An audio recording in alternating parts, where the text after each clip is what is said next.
ভগবান শিবের সেই ভয়ঙ্কর রূপ যার সামনে তার সবচেয়ে প্রিয় নন্দীও তাকে দেখে ভয়ে পালিয়ে গিয়েছিল। আর সেই কারণেই মহারাষ্ট্রের একটি মন্দিরে আজও শিবলিঙ্গের সামনে নন্দী নেই। কিন্তু প্রশ্ন হলো, শিবের এমন ক্রোধ ছিল যাতে নন্দীও ভয় পেয়ে গেল? চলুন জানি এই গল্প। এর শুরু হয় এক অহংকার থেকে। এই অহংকার ছিল রাজা দক্ষের। দক্ষ মেনে নিতে পারছিলেন না যে তার কন্যা সতী এক যোগী সন্ন্যাসবাসী শিবের সঙ্গে বিবাহ করেছে। এই অহংকারে দক্ষ মহাযজ্ঞের আয়োজন করলেন।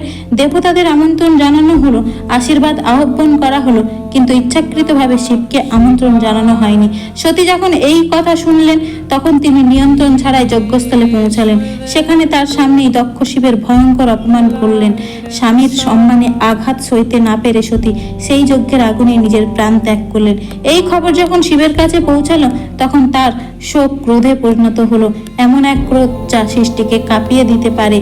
শিব তার জটা থেকে বীরভদ্রের সৃষ্টি করলেন। আদেশ একটাই, যজ্ঞ ধ্বংস করে দেয়। বীরভদ্র যজ্ঞ ধ্বংস করে দিলেন এবং দক্ষের মস্তক ছিন্ন করলেন। কিন্তু গল্প এখানেই শেষ নয়। শিবের ক্রোধ তখনও শান্ত হয়নি।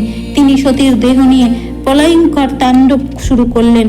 দিক দিশা কাঁপতে লাগলো, সময় যেন থমকে গেল। সৃষ্টি রক্ষার জন্য তখন স্বয়ং বিষ্ণু এগিয়ে এলেন।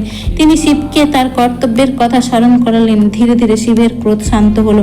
মান্যতা আছে, যে স্থানে এই দিব্য ঘটনা ঘটেছিল সেখানেই গড়ে ওঠে কোকেশ্বর মহাদেব মন্দির। আর যেহেতু এই সময় নন্দীও শিবের অগ্ররূপের সামনে এগোতে পারেনি, তাই আজও এই মন্দিরের গর্ভগৃহে শিবলিঙ্গের সামনে নন্দী নেই।